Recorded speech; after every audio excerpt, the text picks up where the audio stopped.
আসসালামু আলাইকুম ওয়া রাহমাতুল্লাহি ওয়া বারাকাতুহু। সমস্ত প্রশংসা মহান রব্বুল আলামিনের জন্য, যিনি সময়কে আমাদের জীবনের মূলধন এবং কর্মকে আমাদের সফলতার মাধ্যম বানিয়েছেন। সকলেই বলে আলহামদুলিল্লাহ। দুরূদ এবং সালাম প্রেরণ করছি আমাদের প্রিয় নবী হযরত মুহাম্মদ সাল্লাল্লাহু আলাইহি ওয়াসাল্লামের উপর, সাল্লাল্লাহু আলাইহি ওয়াসাল্লাম। সম্মানিত মুসল্লিবৃন্দ, আজকে আমাদের আলোচনার বিষয়বস্তু হচ্ছে কর্মময় এবং বরকতপূর্ণ জীবন গঠনের উপায়। কারণ মানুষ হিসাবে আমাদের সকলেরই প্রত্যাশা থাকে বা আকাঙ্ক্ষা থাকে যে একটি সুন্দর, সফল এবং অর্থবহ জীবনের, যে জীবনে এমন একটি জীবন যে জীবনে মহান রব্বুল আলামিনের পক্ষ থেকে আসবে সমৃদ্ধি, অফুরন্ত কল্যাণ এবং বারাকা। আর আমরা জানি যে কর্মময় জীবন পৃথিবীতে সফলতা এনে দেয় বা সাফল্য এনে দেয়, সেই সাথে বরকতপূর্ণ জীবন এনে দেয় মানসিক প্রশান্তি বা আত্মিক প্রশান্তি। তো কর্মময় জীবন আর বরকতপূর্ণ জীবন, এ দুটির সমন্বয়ে একটি ভারসাম্যপূর্ণ জীবন গঠন করাই হচ্ছে প্রকৃত সফলতা। কারণ শুধু কর্ম থাকলেই জীবনে সফলতা আসে না, আবার বরকতের আশা করেও সফল হওয়া যায় না। তো সবকিছুই আছে কিন্তু বরকত নাই, এরকম মানুষ আমাদের সমাজে আছে না নাই? ভালো চাকরি আছে, ভালো মানে সম্মান আছে, সমাজে অবস্থান ভালো, টাকা পয়সা আছে, স্ত্রী সন্তান সবই আছে, কিন্তু পরিবারে কি নাই? শান্তি নাই, অন্তরে প্রশান্তি নাই, ইবাদতের স্বাদ নাই। আছে না? কারণ তার জীবনে হচ্ছে বরকত নাই। দেখা যায় সন্তান আছে, সন্তানরা অবাধ্য, সন্তানরা পথভ্রষ্ট, বিভিন্ন ধরনের রোগ ব্যাধি, বিভিন্ন ধরনের দুশ্চিন্তায় তিনি ভারাক্রান্ত। তার কারণ হচ্ছে তার জীবনে কল্যাণ নেই, তার জীবনে বরকতের অভাব আছে। আবার শুধু বরকতের আশা করেও সফল হওয়া যায় না যদি সেখানে পরিশ্রম না থাকে, কর্ম না থাকে, দায়িত্বশীলতা না থাকে। কেউ যদি বলে যে আমাকে আমার রিজিক আল্লাহ তাআলা দিবেন, আমার রিজিক আল্লাহর পক্ষ থেকে আসবে, কিন্তু তিনি পরিশ্রম করেন না, কর্ম করেন না, তাহলে তিনিও কিন্তু ইসলামের যে প্রকৃত শিক্ষা এটার মধ্যে উনি নেই। কারণ ইসলাম অলসতা শিখায় না, ইসলাম শিখিয়েছে পরিশ্রম। একটা পাখিও দেখবেন সকালবেলা তার বাসা থেকে বের হয় রিজিকের জন্য। একটা পাখি, সেও ভোরে আমাদের আগে কিন্তু সে উঠে যায়, তার রিজিকের জন্য সে বের হচ্ছে। সুতরাং আল্লাহর পক্ষ থেকে রিজিক আসবে, কিন্তু আমাকে চেষ্টা করতে হবে। তাই কর্ম এবং বরকত দুটির সমন্বয়ে আমরা একটা সুন্দর জীবন আমরা পেতে পারি। একটা ছাড়া আরেকটা কিনা সম্পূর্ণ না। তো একটি কর্মময় এবং বরকতপূর্ণ জীবন গঠনের প্রাথমিক যে ধাপ, সেটা হচ্ছে নিজের মানসিক এবং শারীরিক স্বাস্থ্যের প্রতি যত্নশীল হওয়া। আপনার সবকিছুই আছে কিন্তু মানসিক আপনি অসুস্থ, সবকিছুই আছে শারীরিকভাবে অসুস্থ। অনেক মানুষ আছে না যে সবকিছু আছে কিন্তু খেতে পারে না, অসুস্থ। সুস্থতা একটা আল্লাহ তাআলার বড় নিয়ামত। তাহলে শারীরিক সুস্থতা লাগবে, মানসিক সুস্থতা লাগবে, পাশাপাশি আমাদেরকে একটি সুশৃঙ্খল এবং ভারসাম্যপূর্ণ লাইফস্টাইল বা জীবনধারা আমাদেরকে অনুসরণ করতে হবে। এলোমেলো জীবনে কি নাই? সফলতা নাই। কারণ জীবনের যে কোনো কঠিন পরিস্থিতিতে, কঠিন মুহূর্তে দৃঢ় মনোবল ধরে রেখে আল্লাহর উপর পরিপূর্ণ ভরসা রাখতে হবে। সাথে সাথে আমাকে সমস্যা সমাধানের চেষ্টাটাও করতে হবে। কারণ সমস্যা সমাধানের চেষ্টা না করে তাওয়াক্কুল করার কোনো সুযোগ নেই, ভরসা করার কোনো সুযোগ নাই। ইসলামে তাওয়াক্কুল বা আল্লাহর উপর ভরসা মানে অলস বসে থাকা নয়, বা হাত পা গুটিয়ে বসে থাকা নয়, বরং একটা কাজের জন্য সর্বাত্মক প্রচেষ্টার পরে ওটা থেকে ভালো ফলাফলের জন্য আল্লাহর উপর ভরসা করা, বা আল্লাহর চেষ্টা করার পরে ফলাফল যেটা আসবে সেটাকে সন্তুষ্ট চিত্তে মেনে নেওয়াটাই হচ্ছে কি ভরসা। একজন কৃষক যিনি জমি চাষ করেন, পানি দেন, আগাছা পরিষ্কার করেন, যথাসাধ্য তিনি এটার যত্ন নেন, পরিশেষে তিনি আল্লাহর কাছে প্রত্যাশা করেন যে আমার একটা ভালো ফসলটা যেন আমার ভালো হয়, তাই না? তাহলে তাওয়াক্কুলের মিনিং বুঝতে হবে। আল্লাহ রব্বুল আলামিন মানুষকে পৃথিবীতে পাঠিয়েছেন হাত পা গুটিয়ে বসে থাকার জন্য না। দুনিয়াতে সফল হওয়ার জন্য একটা মানুষের যা প্রয়োজন আল্লাহ তাআলা মানুষকে তা দিয়ে দিয়েছেন। সুতরাং তাওয়াক্কুল মানে হচ্ছে চেষ্টা করার পরে ভালো ফলাফলের জন্য আল্লাহর উপর কি করা, ভরসা করা। তাওয়াক্কুল মানে অলসতা নয়, তাওয়াক্কুল মানে কর্মহীনতা নয়, তাওয়াক্কুল মানে পরনির্ভরশীলতা নয়। কারণ ইসলামে অলসতা এবং উদাসীনতাকে একটি মারাত্মক ব্যাধি এবং শয়তানের পাতানো ফাঁদ হিসাবে চিহ্নিত করা হয়েছে।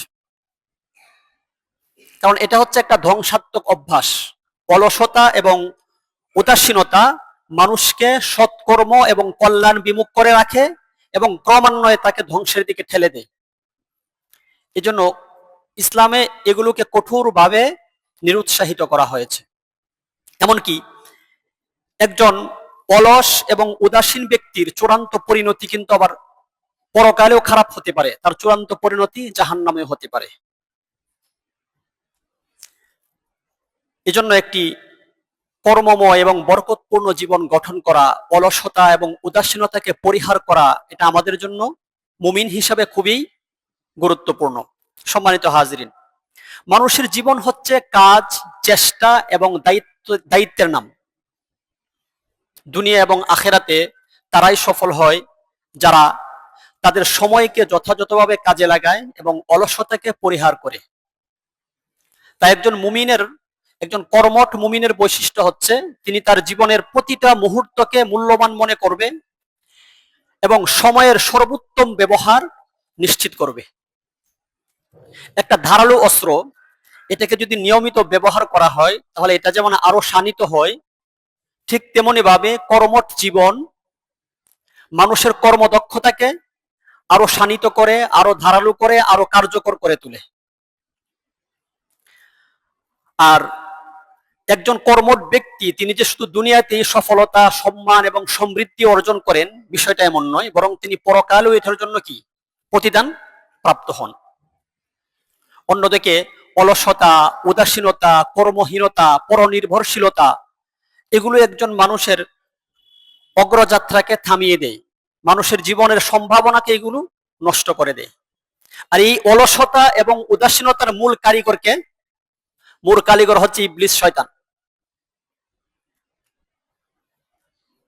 কারণ ইবলিস শয়তান একজন মুমিনকে আল্লাহর পথ থেকে দূরে সরিয়ে দেওয়ার জন্য আলস্যের চাদরকে অন্যতম অস্ত্র হিসাবে ব্যবহার করে, মানুষের মনে আলস্য মাখা অজুহাতের জন্ম দেয়, উদাসীনতার কম্বলে তাকে জড়িয়ে রাখে। এভাবে এসে একজন মুমিনকে ধীরে ধীরে আল্লাহর স্মরণ, পরিশ্রম করা, ইবাদত করা এগুলো থেকে ধীরে ধীরে দূরে সরিয়ে রাখে। বিশেষ করে সালাত থেকে দূরে সরিয়ে রাখে, 5 ওয়াক্ত সালাত। কারণ কাউকে যদি এই 5 ওয়াক্ত সালাত থেকে দূরে সরিয়ে রাখা যায় তাহলে তাকে দিয়ে সব কাজই কি করানো যায়। এবং একজন মুমিনের জীবনের সফলতার ক্ষেত্রে বড় প্রতিবন্ধকতা হচ্ছে সালাত থেকে বিরত থাকা। কারণ আল্লাহ তাআলা বলেছেন ক্বাদ আফলাহাল মুমিনুন আল্লাযীনা হুম ফি সালাতিহিম খাশিউন, যে সেই সকল মুমিনগণই সফলকাম হয়েছেন যারা কি বিনয় এবং মনোযোগিতার সাথে কি করেন, সালাত আদায় করেন।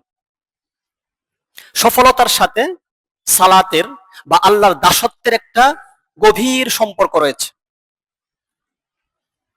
সম্মানিত হাজরিন, তাহলে দুনিয়া এবং আখিরাতে সফল হতে চাইলে, জীবনকে সার্থক এবং সফল করতে চাইলে আমাদেরকে কর্মঠ এবং উদ্যমী হতে হবে, সাথে সাথে অলসতা এবং উদাসীনতা থেকে নিজেকে রক্ষা করে প্রতিটি মুহূর্তকে কাজে লাগিয়ে দুনিয়া এবং আখিরাতের প্রকৃত সফলতা আমাদেরকে অর্জন করতে হবে।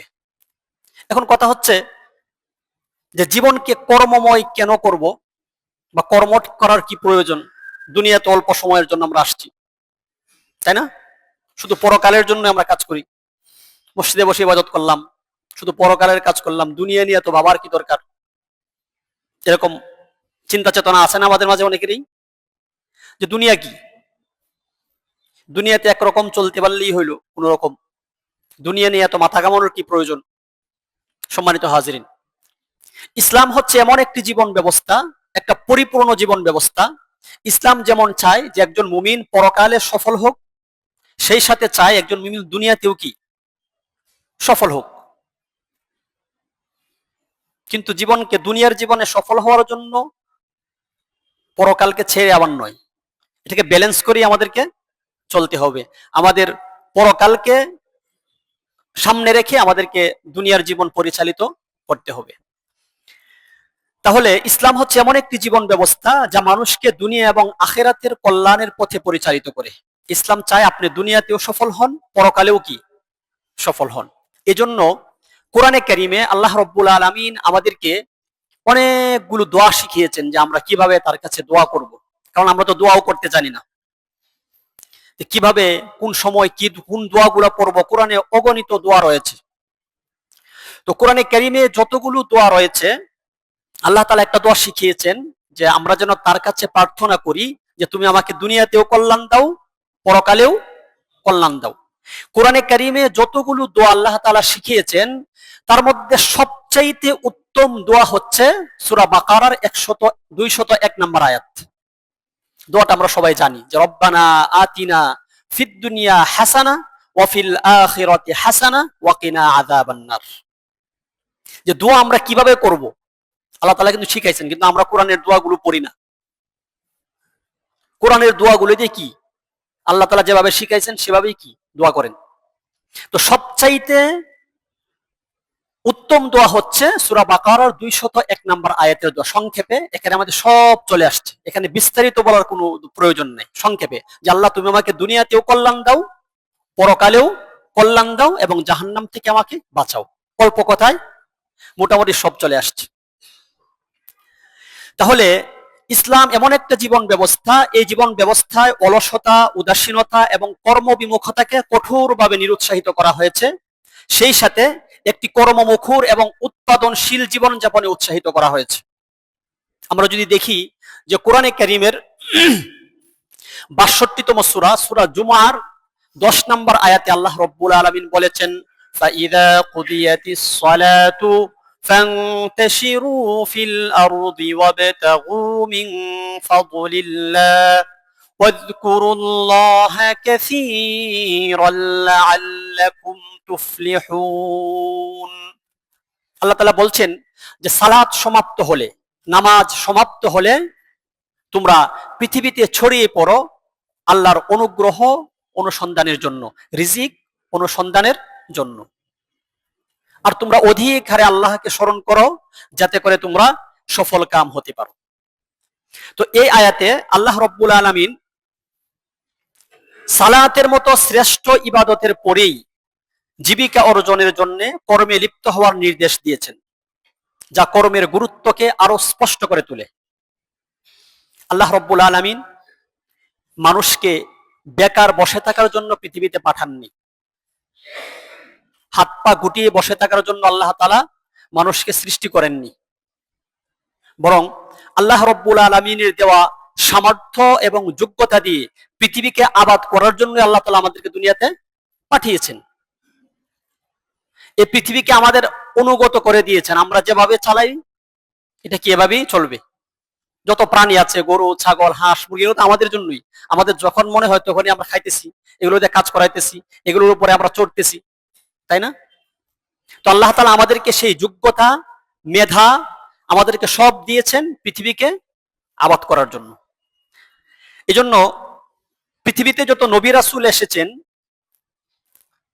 তাদের জীবনী পাঠ করলে দেখা যায় যে তারা জীবনে কর্মঠ ছিলেন। সকল নবী রাসূলই কি ছাগল পর্যন্ত চড়িয়েছেন। কাজকে তারা কখনো ছোট মনে করেননি, যে কোনো কাজেই কি কাজ। কিন্তু আমাদের সমাজের ট্র্যাডিশন হচ্ছে সুদ খাবে, ঘুষ খাবে, মানুষের হক মেরে খাবে, এগুলো কোনো খারাপ না। কিন্তু একটা শিক্ষিত মানুষ, সে একটা অটো রিক্সা চালাচ্ছে, ওরে বাবা রে বাবা, অটো রিক্সা চালায়, বা সে মুদির দোকান দেয়, এই ধরনের আমাদের একটা চিন্তা। কিন্তু আরেকজন যে চুরি করতেছে, দুর্নীতি করতেছে, ওইটা কি, উনি কিন্তু সমাজে ঠিকই বুক ফুলে চলাফেরা করতেছেন, মানুষ তাকে সালাম দিচ্ছে। সম্মানিত হাজিরিন, তো যত নবী রাসূল এসেছেন তারা সবচাইতে ছোট থেকে ছোট কাজটাকেও কি করেন নাই, ছোট মনে করেন নাই। কাজ কোনোটাই কিনা ছোট না। আমি যদি সৎ পথে পরিশ্রম করি, উপার্জন করি, সেটা যে কোনো কাজ করেই করি হালাল পথে, সেটা কিনা কোনো খারাপ কিছু না। সম্মানিত হাজিরিন, আমাদের প্রিয় নবী সাল্লাল্লাহু আলাইহি ওয়াসাল্লাম তিনিও ছিলেন একজন কর্মঠ মানুষ। তিনি নিজেও কর্মঠ ছিলেন, সাহাবীদেরকেও কর্মঠ হতে উৎসাহিত করেছেন। সহিহ বুখারীর বর্ণনা 2072 নম্বর হাদিস, রাসূল করিম সাল্লাল্লাহু আলাইহি ওয়াসাল্লাম বলেছেন যে মা আকালা আহাদুন তাআমান কাত্তু খায়রাম মিন আন ইয়াকুলা মিন আমালিন ইয়াদিহি, যে নিজ হাতে উপার্জিত খাদ্যের চেয়ে শ্রেষ্ঠ খাদ্য কেউ কখনো খায় না। নিজ হাতে উপার্জিত খাদ্যের চাইতে শ্রেষ্ঠ খাদ্য কেউ কখনো খায় না। ওয়া ইন্না নাবিয়্যাল্লাহ দাউদ আলাইহিস সালাম কানা ইয়াকুলু মিন আমালি ইয়াদিহি, আল্লাহর নবী দাউদ আলাইহিস সালাম তিনি নিজেও কি নিজ হাতে উপার্জন করে খেতেন। সুতরাং কোরআন এবং হাদিস সমন্বয় করলে, অর্থাৎ শারঈ দৃষ্টিকোণ থেকে কর্মমুখর জীবন গঠন করা একজন মুমিনের জন্য অপরিহার্য কর্তব্য। আর এই কর্মমুখর জীবন বা কর্মময় জীবন, এটা শুধু আর্থিক সচ্ছলতায় আমাদেরকে দেয় না, বরং আল্লাহর সন্তুষ্টি, আত্মিক প্রশান্তি এবং পরকালের সাফল্য এনে দেয়। সম্মানিত হাজিরিন, এজন্য আমাদেরকে অলসতা, উদাসীনতা পরিহার করে সামর্থ্য অনুযায়ী হালাল পথে শ্রম দেওয়াটাই হচ্ছে ঈমানের দাবি এবং একজন মুমিনের প্রকৃত পরিচয়। তো এখন আমরা কর্মময় এবং বরকতপূর্ণ জীবন, এই দুইটার কম্বিনেশন আমরা কিভাবে গঠাবো, এই দুইটাকে কিভাবে সমন্বয় করা যায়, এ ব্যাপারে কোরআন এবং হাদিসে কি নির্দেশনা আছে, কি উপায় আছে, আমরা কয়েকটা উপায় নিয়ে কথা বলবো। কোরআন এবং হাদিসে, হাদিস পর্যালোচনা করলে দেখা যায় যে কিছু কাজ রয়েছে যেগুলোর মাধ্যমে, কিছু উপায় রয়েছে যেগুলো অবলম্বনের মাধ্যমে আমরা একটা কর্মময় এবং বরকতপূর্ণ জীবন গঠন করতে পারি। এক নম্বর উপায় যদি আমরা বলি, তাহলে বলা যাবে যে ফজর থেকে কর্ম শুরু করা। কখন থেকে কর্ম শুরু করা? ফজর থেকে। খুব কঠিন না? খুবই কঠিন। এটা তো কঠিনই ভাই। আমি যদি জিজ্ঞেস করি এখানে যে ফজরের নামাজ আমরা কয়জন পড়েছি, তাহলে সংখ্যাটা একেবারেই কম, তাই না? কথাটা দুঃখজনক হলেও সত্য, আমি বলবো না। আমরা নিজেরা একটু চিন্তা করি, আমরা ফজরের সালাত কয়জনে পড়েছি? সংখ্যা খুবই কম। এটা প্রত্যেকটা জায়গায় এই অবস্থা। তাহলে একটি কর্মচঞ্চল এবং বরকতময় দিনের চাবিকাঠি লুকিয়ে থাকে এই ভোরের স্নিগ্ধতায়, সকালবেলায়। কিন্তু তখন তো আমরা ঘুমিয়ে থাকি, আমাদের ঘুম ভাঙে সকাল 8টা, 9টা, 10টা। যারা কাজ করি, চাকরি করি, কোন রকম 8টা বাজে ওঠে, তাড়াহুড়া করে গোসল করে হাঁটতে হাঁটতে একটু নাস্তা মুখে দেখি অফিসে চলে যাই। কারণ সকালে তো আমাদের ঘুম ভাঙে না ভাই, সকালে ঘুম ভাঙে না। এই 24 ঘন্টা সময়ের মধ্যে সবচেয়ে শ্রেষ্ঠ সময় হচ্ছে ফজরের পরের সময়। রাসূল সাল্লাল্লাহু আলাইহি ওয়াসাল্লাম ছিলেন সর্বকালের প্রোডাক্টিভ মানুষ। তার ভিতরে যে প্রোডাক্টিভিটি ছিল, এটা অন্য কারোর ভিতরে ছিল না। এবং আপনি ধর্মীয় দৃষ্টিকোণ বাদ দিলাম, আমরা দুনিয়াতে যদি সেকুলার দৃষ্টিকোণ থেকেও দেখেন যে পৃথিবীতে যারা সফল, আমরা পৃথিবীতে সফল বলতে যা বুঝি, যারা পৃথিবীতে সফল মানুষ গোটা পৃথিবীতে, তাদের ডাটা আপনি কালেকশন করেন, সংগ্রহ করে দেখেন যে তাদের লাইফস্টাইল কেমন, তারা কখন ঘুম থেকে উঠে, তারা নামাজ পড়ুক আর না পড়ুক সেটা কথা না, ওইটা আমি বাদ দিলাম। কিন্তু যারা জীবনে সফল মানুষ তাদের ডাটা কালেক্ট করে দেখেন যে তারা কখন ঘুমায় আর কখন ঘুম থেকে ওঠে। 95% মানুষ, সব পৃথিবীর সফল মানুষ, আপনি তাদের জীবনী বা তাদের লাইফস্টাইল ঘেটে দেখবেন যে তারা সকাল সকাল ঘুম থেকে উঠে কাজ শুরু করে। সকালে কাজ না করে সফল হওয়া কঠিন, কারণ আপনি যদি 9টা 10টা ঘুম থেকে উঠেন, আপনার দিনের বরকতই শেষ, দিনেই তো শেষ, 3টা 4টা ঘন্টা আপনার এখান থেকে কেটে গেল। আর মানুষের জীবনের যে কর্মব্যস্ততা, আমাদের প্রচুর কাজ না, আমরা কেউ কিন্তু ফ্রি না, দিন দিন গেলে ব্যস্ততা বাড়ছে। কিন্তু সকাল 10টায় উঠে 9টায় উঠে আপনি জীবনের কি করবেন? 3-4 ঘন্টা তো আপনি ঘুমিয়ে কাটালেন, ওই রাত্রে ঘুমাইলেন 6-7 ঘন্টা, আবার দিনেও ঘুমাইলেন, তো ঘুমাই তো দিন শেষ। এই জন্য অলসতা এবং উদাসীনতার যে কারণগুলো রয়েছে তার মধ্যে একটা প্রধান কারণ বলা যায় যে ফজরের সময় ঘুমিয়ে থাকা, এটা একটা বড় কারণ। আবার যদি ধর্মীয় দৃষ্টিকোণ থেকে আসেন তাহলে দেখেন আমরা যখন ঘুমাই তখন তো আমরা একরকম কিন্তু মৃত্যু আমাদের হয়ে গেল, আবার আল্লাহ তাআলা তার অনুগ্রহে আমাদেরকে আবার জাগ্রত করলেন। তখন আমার তো উচিত যে আল্লাহর কৃতজ্ঞতা আদায় করে, কৃতজ্ঞতা আদায়ের মাধ্যমে আমার সকালটা শুরু করা, তাই না? যে আল্লাহ তো আমাকে আবার জাগ্রত করেছেন, আমি তো মৃত্যুবরণ করেছিলাম, তখন উচিত আমার কি আল্লাহ তাআলার দরবারে হৃদয় নিংড়ানো কৃতজ্ঞতা দিয়ে কি করা, আমার দিবস শুরু করা। কৃতজ্ঞতা তো দূরের কথা, তিনি যেটা আমার উপর ফরজ করেছেন, আমার উপর যেটা ফরজে আইন করেছেন, আমি তো সেটাও মানছি না। তাহলে আমার মালিক, আমার সৃষ্টিকর্তা, আমি তার অবাধ্যতা দিয়ে আমার দিবস শুরু করে আমি কিভাবে জীবনে সফল হব, আমি কিভাবে একটি বরকতপূর্ণ জীবন গঠন করব, এটা কি সম্ভব? হ্যাঁ।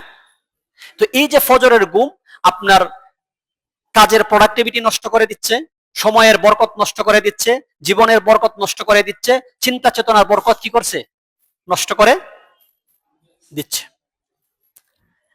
এখন ডাক্তারের কাছে গেলে কি বলবে দেখেন, ডাক্তাররা এখানে অনেক সম্মানিত ডাক্তাররা আছেন, তারা বলেন কি যে সকাল সকাল ঘুমান এবং সকাল সকাল কি ঘুম থেকে উঠেন, এটা স্বাস্থ্যের জন্য ভালো, এটা বিজ্ঞান এখন বলছে।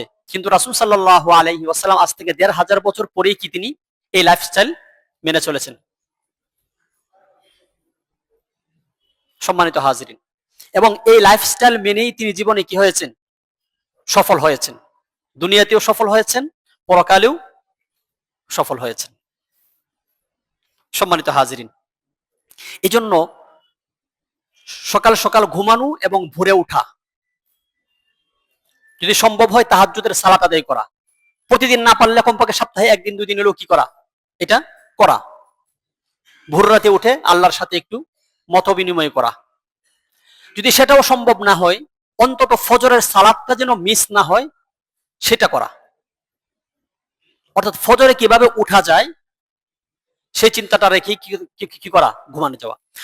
আবার ফজরের পরে আমরা যারা সালাত আদায় করি তারাও আবার ফজরের পরে কি অনেকেই ঘুমাই, এটাও কিন্তু ঠিক না, এটাও কি না। যদি একান্ত অনেক সময় সমস্যা থাকে, যদি একান্ত ঘুমাতেই হয় তাহলে অন্তত সূর্য ওঠা পর্যন্ত কি করা, অপেক্ষা করা। অনেক সময় থাকে বিভিন্ন সমস্যা থাকে না, বিভিন্ন সমস্যা থাকে যে টাইম মতো রাত্রে ঘুম হয়নি বেশি, কিন্তু ফজরের সালাত উঠে পড়েছি, তারপরে একটু রেস্ট যদি নিতেই হয় যে সূর্য ওঠার পরে ঘুমানো, কিন্তু সূর্য ওঠার আগে না। আর ফজরের পরে উত্তম হচ্ছে একটু হাঁটাহাঁটি করা, একটু ব্যায়াম করা, একটু কোরআন তেলাওয়াত করা, আত্মশুদ্ধিমূলক কিছু বই পড়া। হ্যাঁ, কোরআনের একটা আয়াতই আপনি পড়েন না ভাই, 5 মিনিট সময় দেন, 5 মিনিটে একটা আয়াত, এটা অর্থ সহ পড়েন, প্রতিদিন একটা করে অর্থ পড়েন, 3 মাস পরে আপনার লাইফ জীবন এমনি পাল্টে যাবে। অর্থটা মুখস্থ করার দরকার না, রিডিং পড়েন, কোরআন কি বলছে। সম্মানিত হাজিরিন, এবং সাথে সাথে আমরা আমাদের সারাদিনের যে কর্ম পরিকল্পনা সেটা আমরা সাজাতে পারি। পরিকল্পনা ছাড়া তো কোনো কাজে সফল হওয়া যায় না, যে আমি কখন কোন কাজটা আমি করবো, আমার কাজের শিডিউলটা কি আজকে।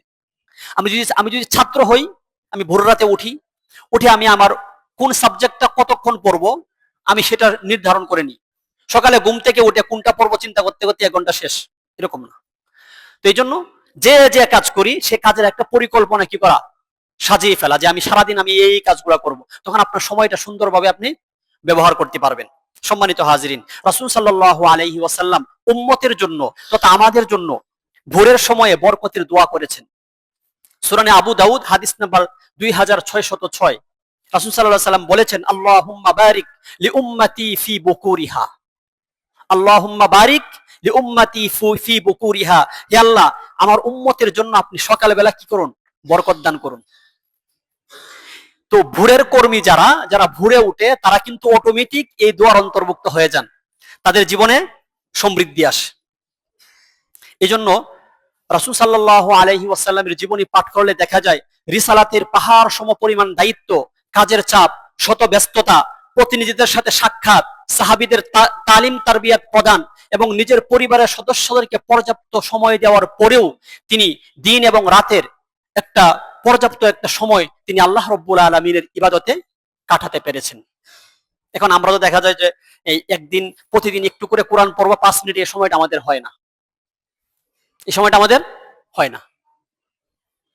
সম্মানিত হাজিরিন, তো যেটা বলছিলাম যে আমাদের যে মালিক, আমাদের যিনি সৃষ্টিকর্তা, তার অবাধ্যতা দিয়ে আমি দিন শুরু করে আমি জীবনে সফল হতে পারবো না, আমি জীবনে আমার জীবনে প্রোডাক্টিভিটি আসবে না, আমার জীবনে বরকত আসবে না। কারণ সৃষ্টিকর্তা অবাধ্য হয়ে কি এটা সম্ভব? কখনোই কিনা সম্ভব না। সম্মানিত হাজিরিন, তো রাসূল সাল্লাল্লাহু আলাইহি ওয়াসাল্লাম হাদিস থেকে জানা যায় তিনি সূর্য ওঠার পরে কমপক্ষে 2 রাকাত নফল সালাত আদায় করতেন। সুনানে তিরমিজি হাদিস নাম্বার 586, রাসূল সাল্লাল্লাহু আলাইহি ওয়াসাল্লাম বলেছেন, মান সাল্লাল ফাজর ফি জামাআতিন, যে ব্যক্তি ফজরের সালাত জামাতের সাথে আদায় করে, সুম্মা ক্বাআদা ইয়াযকুরুল্লাহ হাত্তা তাতলু আশ-শামস, অতঃপর সূর্যোদয় পর্যন্ত যথাস্থানে বসে কি করে আল্লাহর জিকির সম্পন্ন করে, সুম্মা সাল্লা রাকাআতাইনে, অতঃপর 2 রাকাত সালাত আদায় করে, কানাত লাহু কাআজরি হাজ্জাতিন ওয়া উমরাহ, যে সেই ব্যক্তি একটি হজ এবং উমরার সওয়াব লাভ করে, তাম্মাতিন তাম্মাতিন তাম্মাতিন, মানে পরিপূর্ণ পরিপূর্ণ। তে তিনি ফজরের পরে একটু বসলেন, সুবহানাল্লাহ আলহামদুলিল্লাহ বললেন, সূর্য উঠলো, 2 রাকাত সালাত পড়লেন, তাহলে তিনি একটা হজ এবং উমরার সওয়াব পাবেন।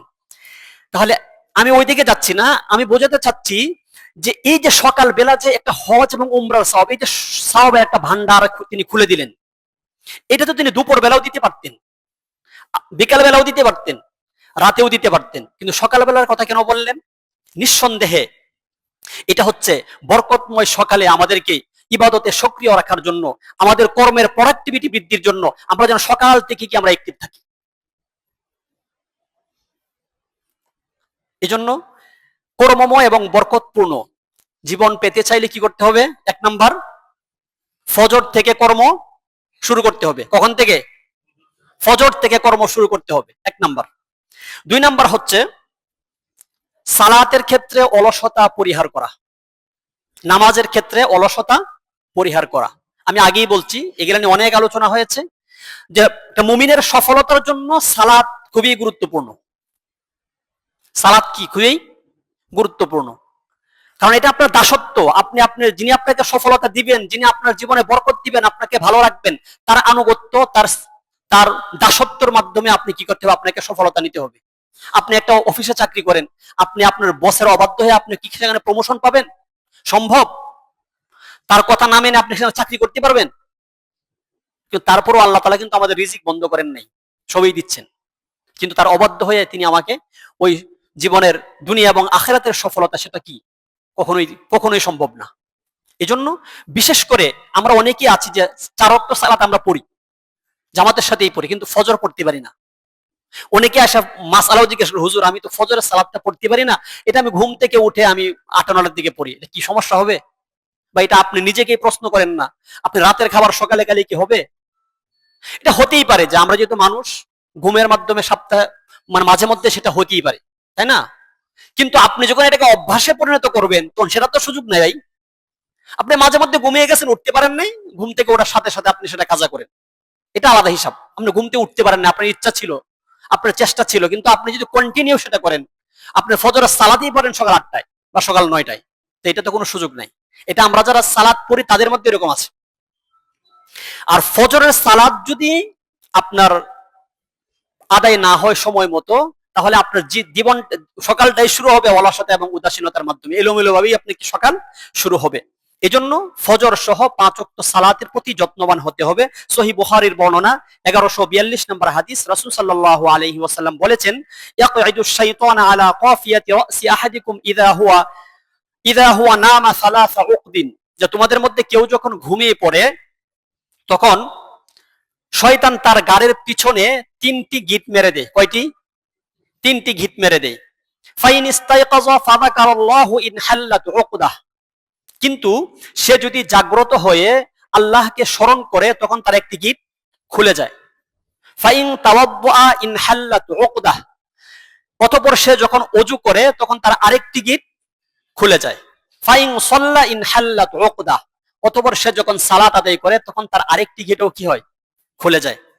ফাসবাহা নাশীতান তাইয়িবান নাফস, যার ফলে সে তার সকাল হয় উৎফুল্ল মনে, উদ্যমী এবং কর্মঠ অবস্থায়।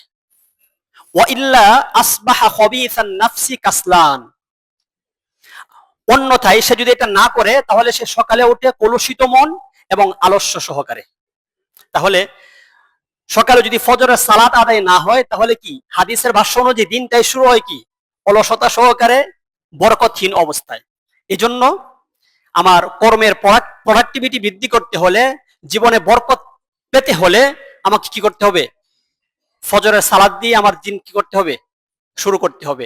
আল্লাহর কাছে সেই কল্যাণ বরকত চেয়ে আমাকে কি দিনটা শুরু করতে হবে। 3 নাম্বার হচ্ছে সময়ের অপচয় রোধ করা। আমরা অনেক সময় অপচয় করি। আমরা সময়ের, আল্লাহ তাআলা আমাদেরকে যত নিয়ামত দিয়েছেন তার মধ্যে একটা গুরুত্বপূর্ণ নিয়ামত হচ্ছে সময়। এই সময় ব্যবহার করে অনেকেই সফলতার চূড়ায় উঠে, আবার অনেকেই কি ধ্বংস হয়। একই জিনিস একটা সময় ব্যবহার করে, কেউ সারাদিন ফোন নিয়ে বসে আছে, সারাদিন টিপাটিপি করতেছে আর খাইতেছে ঘুমাইতেছে, তার জীবনে কি আছে? আর আরেকজন এটা নিয়ে কাজ করতেছে কিভাবে সে দুনিয়া এবং আখিরাতে সফল হতে পারে, পড়াশোনা করতেছে বা সে পরিশ্রম করতেছে, কাজ করতেছে, সে তো সফল হবেই। তো বর্তমান সময়ে দেখা যায় আমাদের জীবনের সঙ্গী হচ্ছে বিভিন্ন ধরনের সোশ্যাল মিডিয়া, তারপরে smartphone, laptop, television, YouTube channel সহ আরো অনেক কিছু। সম্মানিত হাজিরিন, বর্তমান বিশ্বে ইন্টারনেট এটা মানব জীবনের একটা অবিচ্ছেদ্য অংশ হয়ে দাঁড়িয়েছে। আমাদের শিক্ষা, গবেষণা, ব্যবসা এবং যোগাযোগের ক্ষেত্রে এর ব্যবহার আমাদের জীবনকে অনেক সহজ করে দিয়েছে, এটা সত্য। কিন্তু এর যেমন ইতিবাচক দিক আছে, নেতিবাচক দিকেও রয়েছে। আমরা যদি এটাকে নিয়ন্ত্রণ করতে না পারি ব্যবহারটা, তাহলে আমি যতটুকু উপকৃত হব তার থেকে ক্ষতি হওয়ার সম্ভাবনাটাই বেশি। এটাকে নিয়ন্ত্রণ করতে হবে। এখন ওইটা আমাদেরকে আমরা নিয়ন্ত্রণ করছি না, সেটা আমাদেরকে নিয়ন্ত্রণ করছে। আমরা স্মার্টফোন হাতে নিয়ে বসলে সময় কোন দিকটা চলে গেছে কি তা জানি না। একবার যুবক থেকে বৃদ্ধ পর্যন্ত সবাই, এখন মুরব্বীরাও দেখা যায় যে ফেসবুক স্ক্রল করতেছে, ইউটিউবে ভিডিও দেখতেছে, বিভিন্ন ধরনের কাজ করতেছে। তো এটা খেয়াল রাখতে হবে যে এইগুলো যেন আমাকে আমার রাতের ঘুমকে কেড়ে না নেয়, এটা আমাকে মাথায় রাখতে হবে। সম্মানিত হাজিরিন, রাতে বিছানায় যখন আমি যাব, আমার দোয়া, তিলাওয়াত এবং জিকির আজকারের মাধ্যমে আমাকে ঘুমিয়ে পড়তে হবে। তাহলে কি হবে? অলসতা হার মানবে, ইবাদতে মন বসবে, আমার জীবনের হতাশা দূর হবে এবং আল্লাহ রাব্বুল আলামিনের পক্ষ থেকে বারাকা আমার জীবনকে সাফল্যমণ্ডিত করবে। এজন্য সুনানে তিরমিজির 2466 নম্বর হাদিসে এসেছে, রাসূল সাল্লাল্লাহু আলাইহি ওয়াসাল্লাম বলেছেন যে আল্লাহ তাআলা বলেন, ইন্নাল্লাহ তাআলা ইয়াকুলু ইয়া ইবনে আদম তাফাররাগ লিইবাদাতি আমলা সাদরাক। আল্লাহ তাআলা বলেন, হে আদম সন্তান, তুমি আমার ইবাদতের জন্য যথাসাধ্য চেষ্টা করো, আমার ইবাদতের জন্য, আমার দাসত্বের জন্য তুমি অবসর হও, তাহলে কি হবে? আমলা সদরাকা, আমি তোমার অন্তরকে প্রাচুর্য দিয়ে ভরিয়ে দিব। ওয়া আসুদ্দু ফাকরাক ওয়া আসুদ্দা ফাকরাক, এবং তোমার অভাবকে আমি কি করব? দূর করব। ওয়া ইল্লা তাফআল মালাতু ইয়াদাইকা শুগলান, আর তুমি যদি সেটা না করো তাহলে তোমার দুহাত আমি কর্মব্যস্ততায় ভরে দিব। ওয়ালাম আসুদ্দা ফাকরাক, এবং তোমার অভাব আমি কি করব না? দূর করব না। সুতরাং সময়কে কি করতে হবে? অপচয় করা যাবে না। 4 নাম্বার হচ্ছে কর্মঠ এবং আত্মনির্ভরশীল হওয়া। কর্মঠ এবং আত্মনির্ভরশীল হওয়া এটা স্বয়ং আল্লাহ রাব্বুল আলামিনের নির্দেশ। আমরা দেখেছি আল্লাহ তাআলা কোরআনে কারীমে ঈমানের পরেই যে গুরুত্বপূর্ণ ইবাদত সালাত, এই সালাতের পরে আমাদেরকে কি করেছেন? কর্মে লিপ্ত হওয়ার জন্য নির্দেশ দিয়েছেন।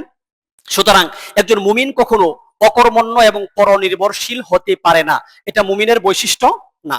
মুমিন হবে উদ্যমী, পরিশ্রমী, কর্মঠ। পার্থিব জীবনে সে তার দায়িত্ব পালনে সচেষ্ট থাকবে, সেখান থেকে তার প্রাপ্যটা সে গ্রহণ করবে, মানুষের অধিকার সে আদায় করবে। আল্লাহ রাব্বুল আলামিন সূরা কাসাসের ৭৭ নম্বর আয়াতে বলেছেন, ওয়াবতাগি ফীমা আতাকাল্লাহুদ দারাল আখিরা ওয়ালা তানসা নাসীবাকা মিনাদ দুনিয়া ওয়া আহসিন কামা আহসানাল্লাহু ইলাইক ওয়ালা তাবগিল ফাসাদা ফিল আরদ ইন্নাল্লাহা লা ইউহিব্বুল মুফসিদিন। যে আল্লাহ তাআলা তোমাকে যা কিছু দিয়েছেন তা দিয়ে তুমি কি করো? তুমি পরকালের আবাস নির্মাণ করো। ওয়ালা তানসা নাসীবাকা মিনাদ দুনিয়া, এবং তুমি তোমার দুনিয়ার হিস্সা, দুনিয়ার অংশ তুমি ছেড়ে দিও না। ওয়া আহসিন কামা আহসানা ইলাইকা, তুমি অন্যদের প্রতি তেমনি অনুগ্রহ করো যেমন তোমার রব তোমার প্রতি অনুগ্রহ করেছেন। এবং তোমরা পৃথিবীতে বিপর্যয় সৃষ্টি করো না, কারণ আল্লাহ তাআলা বিপর্যয় সৃষ্টিকারীকে পছন্দ করেন না। সুতরাং দুনিয়াকে ছেড়ে কিনা পরকাল না, তাহলে আল্লাহ তাআলা দুনিয়া কি করতেন না? দিতেন না। তার মানে দুনিয়ার মধ্যে শুধু পড়ে থাকা না, এটা একটা পরীক্ষা। ব্যালেন্স করাটা কি একটা পরীক্ষা। সম্মানিত হাজিরিন, ৫ নম্বর আমি যেটা বলবো সর্বশেষ হচ্ছে সৎকর্মশীল ব্যক্তিদের জীবনী পাঠ করা, নবী রাসূল, সাহাবায়ে কেরাম, তাবি এবং মনীষীদের জীবনী পাঠ করা। আল্লাহ রাব্বুল আলামিন কোরআনে কারীমে বলেছেন, লাকাদ কানা ফি কাসাসিহিম ইবরাতুল লিউলিল আলবাব, সূরা ইউসুফ ১১১ নম্বর আয়াত। যে নিশ্চয়ই পূর্বপুরুষদের কাহিনীতে জ্ঞানী ব্যক্তিদের জন্য শিক্ষা রয়েছে। তাদের সাহচর্যে থাকলে, তাদের কথা শুনলে, তাদের লাইফস্টাইল গুলো পড়লে, তাহলে আমাদের জীবনে কি হয়? উৎসাহ উদ্দীপনা সঞ্জীবিত হয়। বিশেষ করে রাসূল সাল্লাল্লাহু আলাইহি ওয়াসাল্লাম, কারণ তার জীবনে তিনি কিভাবে চ্যালেঞ্জ মোকাবেলা করেছেন, তিনি কিভাবে তার প্রতিবন্ধকতাগুলো তিনি অতিক্রম করেছেন, যে তিনি মৃত্যুর পরে তার বাবা, মা, দাদা, দাদি, চাচা একের পর এক মৃত্যুবরণ করা শুরু করলো। একের পর তার বিপদ আর বিপদ, তিনি সেই বিপদগুলোকে খুব অল্প সময়ের মধ্যেই তিনি সেই বাধাগুলো অতিক্রম করে তিনি সফলতার চূড়ান্ত শিখরে আরোহণ করে তিনি দুনিয়া থেকে চিরবিদায় নিয়েছেন। এবং তিনি পৃথিবীতে এরকম একজন মানুষ, তার জীবন পর্যালোচনা করলে এমন একটা জায়গা পাওয়া যায় না যে জায়গাটা পড়লে এরকম দেখা যায় যে তিনি এখানে ভুল করে তিনি সরি বলতে বাধ্য হয়েছেন, এরকম কোনো জায়গা দেখা যায় না। তাহলে রাসূলের জীবনে আমরা এই জন্য পড়বো যে তিনি কিভাবে তার সমস্যাগুলো, ক্রাইসিসগুলো তিনি কিভাবে ম্যানেজ করেছেন, তিনি কিভাবে তার বাধাগুলো অতিক্রম করেছেন। এগুলো যদি আমরা পড়ি এবং আমাদের জীবনে সেগুলো যদি আমরা ইউজ করতে পারি, তাহলে আমরাও জীবনে কি হব? সফল হব। আমরা অনেক সময় এরকম হয় না, একটা খুব কঠিন পরিস্থিতি, আমি কি করব খুঁজে পাচ্ছি না।